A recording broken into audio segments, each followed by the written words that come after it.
Day 21 of exposing Black history because it literally didn't even happen. We've all...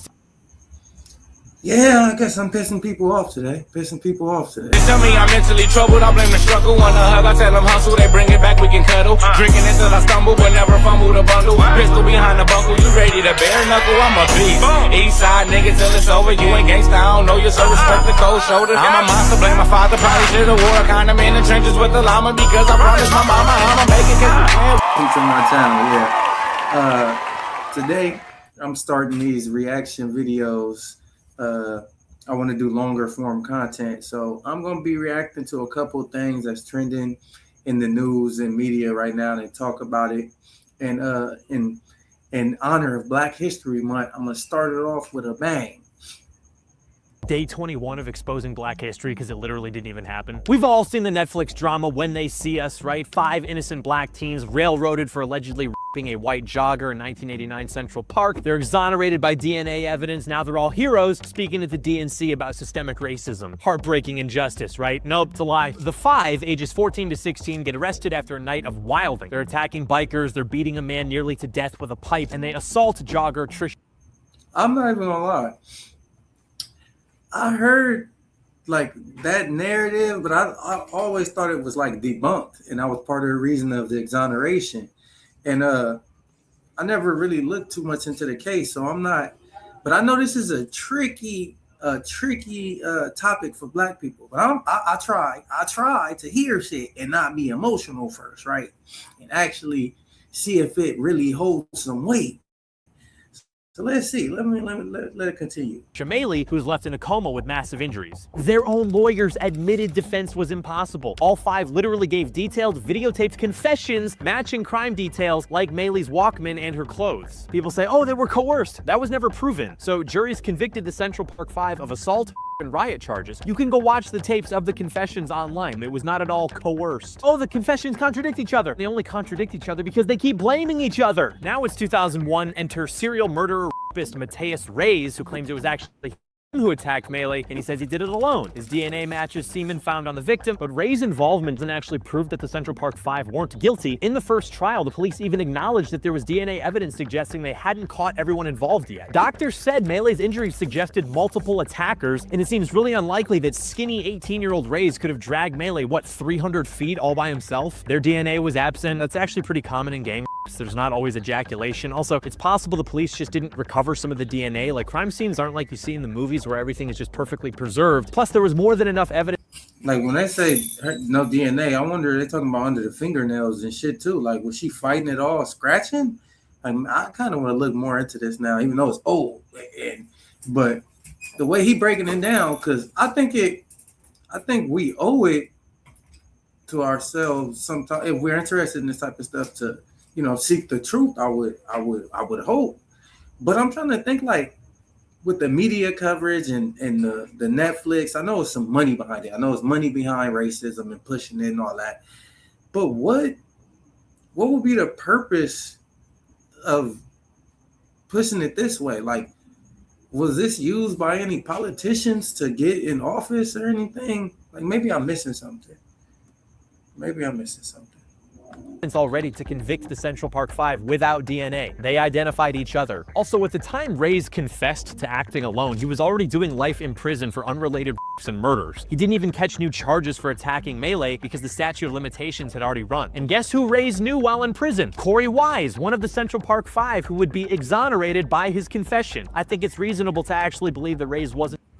Wait a minute, so they was together? Like, that would be an interesting coincidence that he happened to be together with the person that did that to the woman and be able to get him to do a confession. Like, out of all, they didn't have multiple prisons or anything? Or, like, is it one small prison?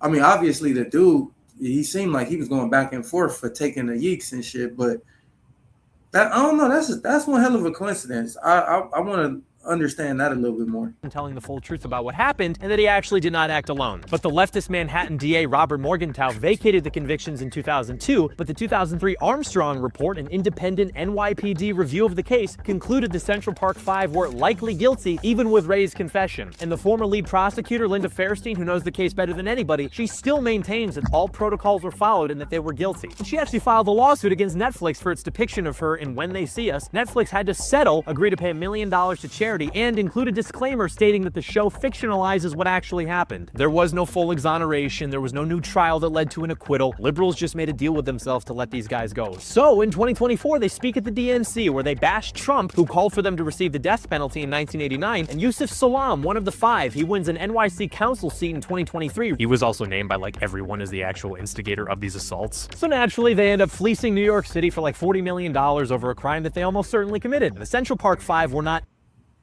This is interesting. Yeah, especially for them to get out and start bashing shit and all that. But what did he say? He said something that stuck out to me. Damn, bro. What did he say?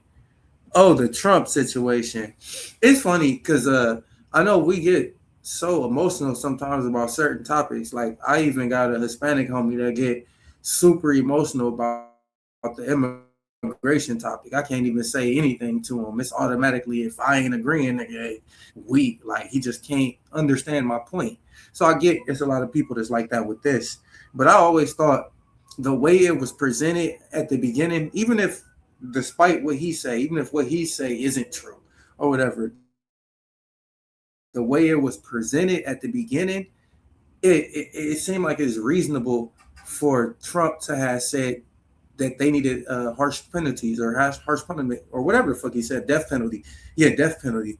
Because the way they presented it, it looked like they was just terrible people. And the shit, the way this dude presented it looked like, for some reason, the politicians made the terrible people look good. But I don't know. I would have to look more into that. So I can't say I agree or disagree with him.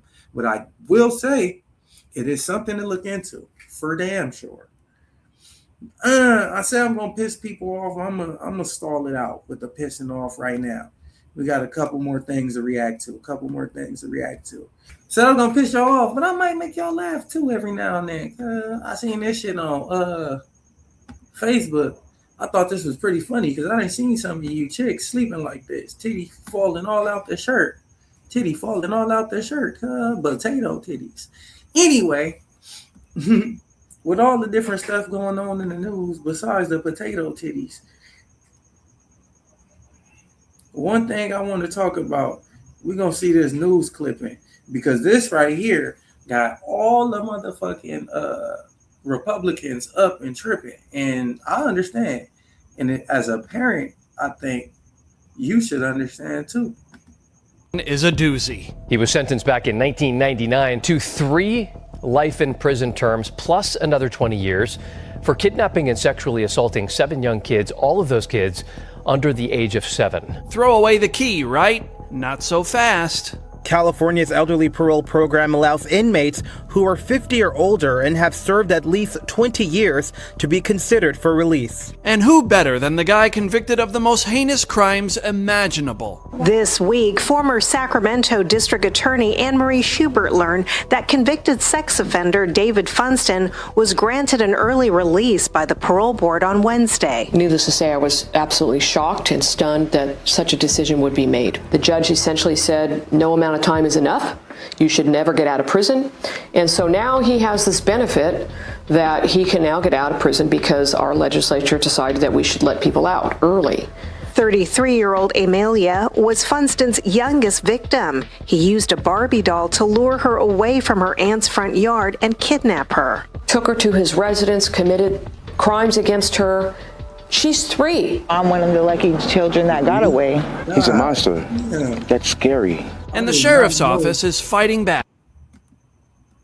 And you know the crazy part about that shit, you know, when me growing up, my parents or my mom used to tell me all the time, don't take candy from strangers. That dude was the person that they was talking about. They say he used to lure kids with candy, and that's how he was able to get his fucking his victims. But I know, like when Prop 57, they was letting non-violent offenders out, but all the people that was against it would say they was letting out all sorts of people that was violent and all this. And it is depending on what political angle or who is pushing the bill is the way that they're going to word it. So I know it's more to look into that, right? So, but look, before we go into that, we're going to see the one of the police. He has an extreme problem because he covered this case back when it was originally happened. I got a phone call from a retired sheriff sergeant who used to work child abuse back in 1995 about this case, David Allen Funston. He helped investigate it. He was angry because he read he was being released. I had no idea about it, read the LA Times article, saw what they had spoken, and got the wheels rolling. So yesterday, they printed out probably thousands of pages of arrest reports on Mr. Funston, the cases he did. And take us back to 1995. He was out preying on children in the Sacramento area. We're talking children as young as 3 to the age of 7, molesting them. One young girl in North Highlands kidnapped her, molested her very viciously. Ages of 3? Why would he even be in consideration? Man, look. Matter of fact, I'm gonna pause this. Let's pause this. Hold the fuck up. Look, bruh, this is ridiculous. I don't even understand this bill because I'm for a second chance, but where do we draw the line? Like, where do we draw the line? Look, the bill, Assembly Bill 3234, passed in 2020, right? It does what I said about the parole after 50 and 60. But the key detail, the bill lowered the eligibility to elder parole from 60 to 50, reduced mandatory minimum time. But the only people excluded is they do not apply is the individual sentenced to death, life without the possibility of parole, or those convicted of specific severe crimes like first-degree murder of a peace officer. And what else it say? Excluded offenses, specific violent or sexual crimes are prohibited from the form of judicial diversion to ensure public safety. That's with this. But if he applied, which one does it matter? DUI. While the statute does not explicitly list DUI as excluded, many courts find them. I think this is just a diversion program under here. But even the diversion program don't have strict exclusions. This is fucking crazy. He said David Allen Funston was convicted in 1999, 16 counts of kidnapping, child molestation, according to who handled the case, right? Oh my God! Look, hold on. I got a picture of this? I do have a picture, but I'm see if I could upload the picture. They have his, I don't want to say his timeline, but a map of how he was doing 7 victims right here. 7-year-old like this, and it was he probably fell under a 654 rule too. The 654 rule, at least how would I look it up more for yourself, but the 654 rule is whenever you commit multiple crimes within the same mental capacity, right, or the same end goal in a short time frame, you're typically able to consolidate the sentences like extreme amount of time when all this stuff really arise under the same crime pattern. Crime, it would say, like, say if you burnt down a house, and when you burn down a house, is people inside the house, multiple people. You could get sentenced to the 3 different like unalivings. However, they will most likely run concurrent or somehow run together because it all occurred under one situation. But anyway, with that being said, maybe I just was just rambling, just telling y'all information y'all don't even need to hear. Let's see if this shows up. this David Funst, they say that this guy, damn, the image didn't even pop up. They say this guy is the person that the parents' worst nightmare. He's the one that the parents was warning people about. Look, y'all can't even see this shit. He had a whole timeline, like a whole map of the area in which he targeted people. This is crazy. How do y'all feel about this guy? Y'all think like he deserves a second chance? Like, or keep him, lock him up and throw away the key? Because if the judge gave him life, I mean it might be some truth to that, my boy. I get we changing shit, but it might be some truth to that. Might be some truth to that. Oh, I had an image I wanted to show y'all. Matter of fact, let's piss some more people off. You know that the Prophet Muhammad had intercourse with 30 black men in one night? Whoa.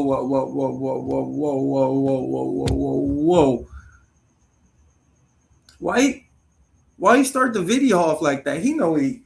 Whoa, I said I was gonna piss people off. Oh shit. Hey, TG, my boy TG. Don't come for me, cuz. Pause. That sounds SD too. Let's start this over now. Let's just start this over. Did you know that the Prophet Muhammad had intercourse with 30 black men in one night? The story is narrated by Ibn Masud, a close friend of Prophet Muhammad. He says that one night, Prophet Muhammad took him out to the desert and drew a line in the sand and told him not to cross it. Muhammad then says that if he does cross the line, he will perish or be punished. Once it becomes nighttime, Ibn Masud narrates that a bunch of black people came out with their hair and their bodies fully exposed, not wearing any clothes. Ibn Masud then says, and again, I'm not joking, that they came and started riding the messenger of Allah all night long. Before I go any further with this, I'm not too familiar with the Quran and that I can't debate, so I don't want to say these are not my thoughts. It's just something that was interesting to me because I see a lot of Christian and Muslim debates on the internet, and I want some people to address this and enlighten us in the comments. But whoa. My boys over here. Yeah, Muslims will try and say that this hadith is not authentic, but keep in mind, it was written by a friend of Muhammad. Not to mention, it's not only in one hadith, but two. Other Muslims will try and claim that this word written by a friend of Muhammad. What does that mean? That, like I say, I'm not trying to defend or anything, but that just don't sound like that matters. If somebody just starts saying, I slap babies on my free time, and you'd be like, well, the nigga that said it is a friend of Trey's. Obviously, that nigga not my friend, first off. Second, that don't mean it's true. Maybe I'm missing something. word writing doesn't actually mean writing. However, other Islamic texts literally use the exact same Arabic word to describe riding an animal. Not to mention, the same phrase is also used as a euphemism for intercourse. This Arabic dictionary literally defines it as having intercourse. It only gets worse from there because we actually know why Muhammad would want to be ridden by all of these men. You see, there was a myth going around in Muhammad's time that said if you receive the semen from another man, you are actually able to have the same strength as that man. This is so important because the hadith says that the people Muhammad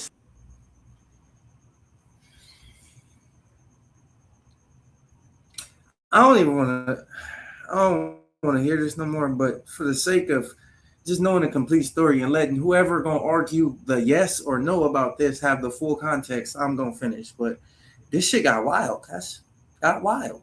Slept with were as if they were Zut. This is a reference to the Al-Zut, who were known for their sexual prowess and strength. So Muhammad, peace be upon him, or I guess Al-Zut be upon him, was trying to gain the strength of these Al-Zut. This is probably why Sahih al-Bukhari brags that the Prophet had the strength of 30 men. Actually, no, he didn't just have it, he was given it. You would probably expect someone to be extremely exhausted. My God.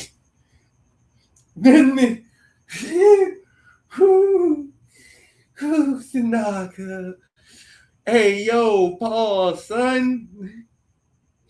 My nigga was given the strength, huh? God damn, cuz. Exhausted from all of this writing, and that's exactly what Muhammad experienced. He returned very weary. All of this writing is crazy. Writing my side. Oh, cuz. Y'all gonna kill me for that one. And No, I'm just exhausted playing. I'm just joking. due to what he had written. Poor Muhammad, he probably needed some comforting after that. Which is exactly why Muhammad then puts his head into the lap of his friend and falls asleep there. Seems like maybe Muhammad was looking for a little bit more al-zoot. Keep in mind, Muslims, Muhammad is the perfect example of how we are to live. I can't wait to see all of you getting zooted this Ramadan. I don't know, the ending and the head and the lap stuff.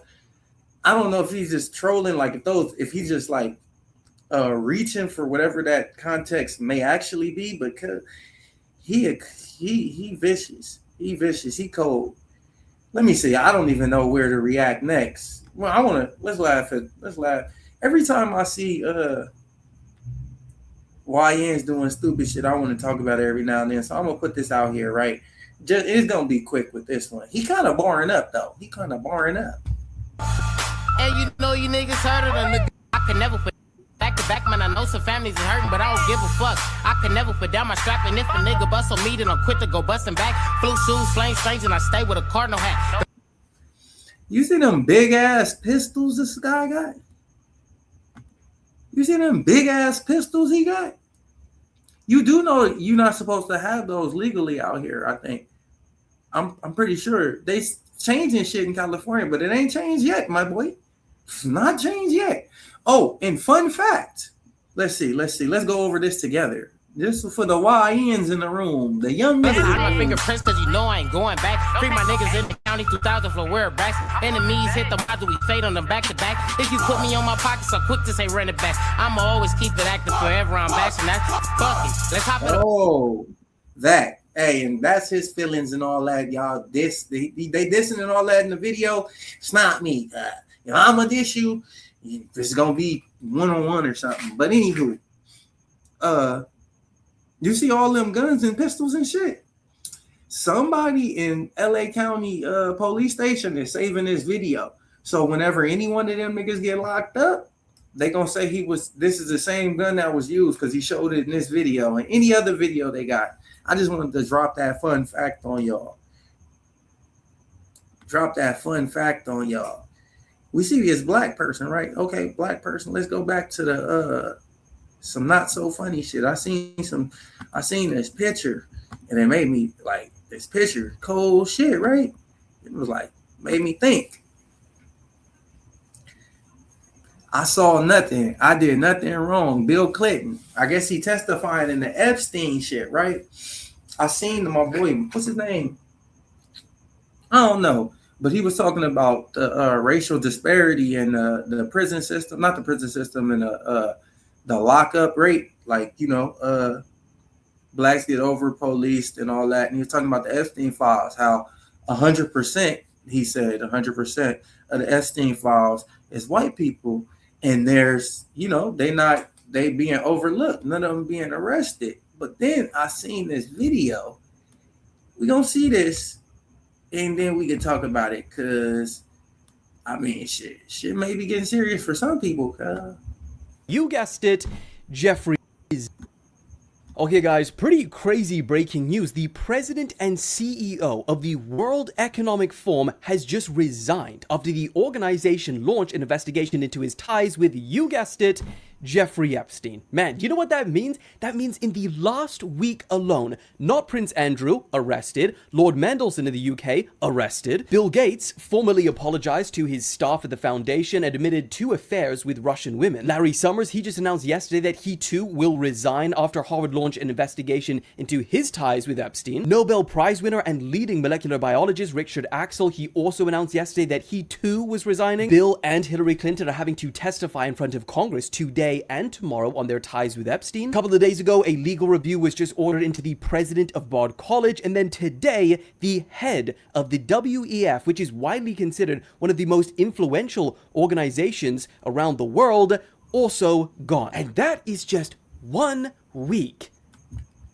So I guess some people getting locked up. These Epstein files is putting fire to ass, my nigga. These niggas, you better hide your kids, hide your wife.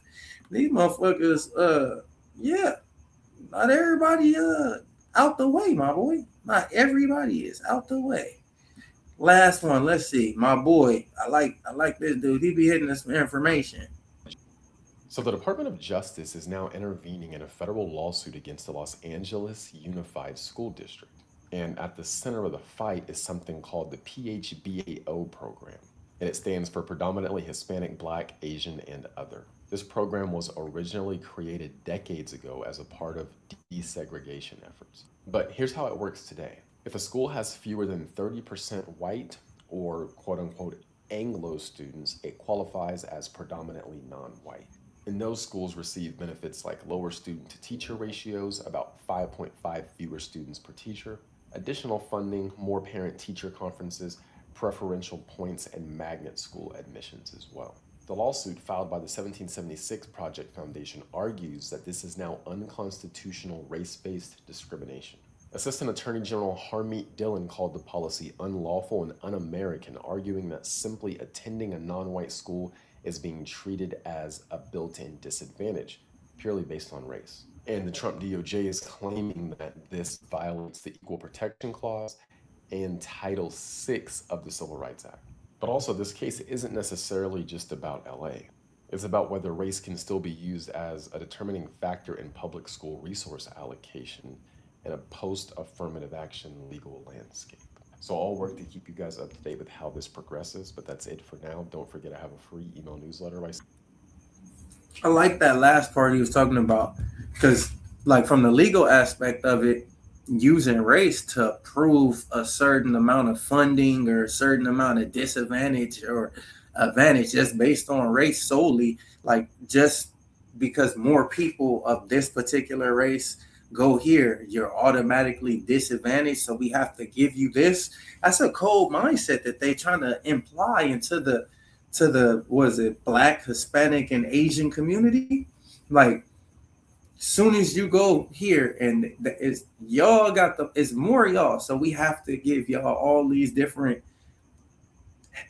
ways to help, because we know y'all gonna fuck it up. Y'all can't do shit right? Some of you niggas adapted that mindset. But anyway, that's all we reacted to today, man. Make sure y'all hit that subscribe, that like, tap the screen for the bag that's clean. I'm gonna put the link in the bio for these. And I'm gonna put some of these videos together, these skits I got for these bags, so y'all can tap the screen for the bag that's clean, my nigga. But yeah. Tell me I'm mentally troubled, I blame the struggle. Want a hug, I tell them hustle, they bring it back, we can cuddle. Drinking until I stumble, but never fumble the bundle. Pistol behind the buckle, you ready to bare knuckle, I'm a beast. East side nigga till it's over, you ain't gangsta, I don't know you, so respect the cold shoulder. I'm a monster, blame my father, probably should've wore a condom in the trenches with the llama, because I promised my mama I'ma make it, cause